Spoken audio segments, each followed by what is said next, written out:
Je suis ici pour exprimer ma gratitude à la communauté arméno-française pour son activisme et aux représentants de la politique française ici présents. Je suis aussi ici aujourd'hui pour vous transmettre la solidarité de tous les Arméno-Américains.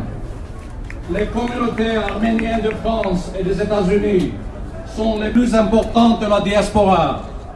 Elles peuvent accomplir chacune, l'une et l'autre de l'autre, beaucoup plus grâce à la coordination de leurs efforts conjoints et grâce à leur considérable expérience en matière de lobbying.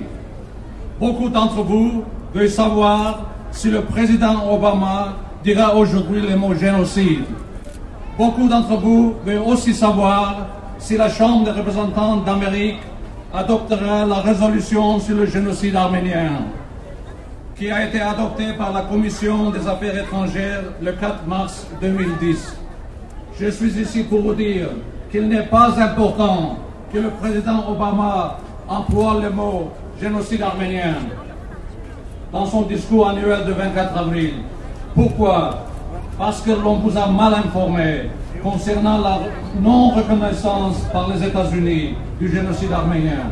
Ce n'est pas la vérité, car le président Ronald Reagan, dans sa proclamation présidentielle de 1981, a spécifiquement mentionné les termes génocide des Arméniens. Également, par 2 fois, en 1975 et 1984, la Chambre des représentants a adopté des résolutions reconnaissant le génocide arménien, sans oublier les parlements des 43 États d'Amérique qui en comptent 50, ainsi que plusieurs reconnaissances par des gouverneurs et des maires américains. En fait, le gouvernement des États-Unis a reconnu pour la première fois le génocide arménien en 1951 dans un document soumis à la Cour internationale. De plus, les États-Unis et bien sûr la France, avec plus de 20 autres pays, ont reconnu le génocide arménien depuis 1965.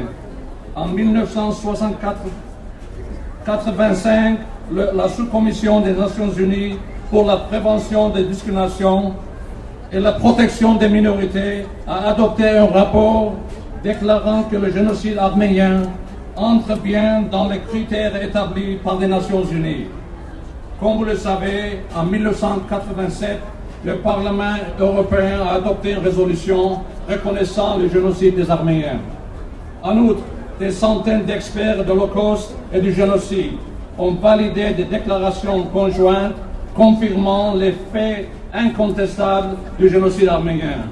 Après autant de reconnaissance, le génocide arménien est devenu un fait historique universel. Par ailleurs, une simple reconnaissance du génocide ne suffirait pas à panser les blessures et à éliminer ses conséquences. Les Arméniens exigent la justice pour restaurer leurs droits historiques et en se réappropriant leurs terres confisquées et leurs propriétés. Vous connaissez déjà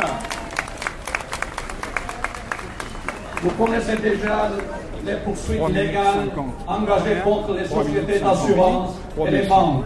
Les Arméniens, comme dans le cas de l'Holocauste, sont aussi en droit d'obtenir une juste compensation pour ces immenses pertes en maisons, terres, édifices religieux et propriétés personnelles. Les organisations arméniennes de France et d'autres pays européens, après avoir consulté des avocats en droit international, doivent maintenant se retourner contre la Turquie en la poursuivant devant la Cour européenne des droits de l'homme en exigeant que plus de 2000 églises arméniennes et bâtiments religieux qui ont été confisqués et convertis en mosquées et en dépotoirs, dont la plupart ont été détruits, qu'ils soient restitués au patriarcat arménien d'Istanbul.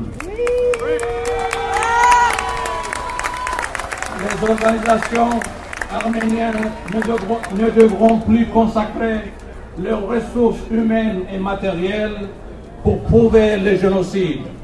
Elles doivent dès maintenant consacrer leur temps et leur énergie à obtenir la restitution de leurs pertes.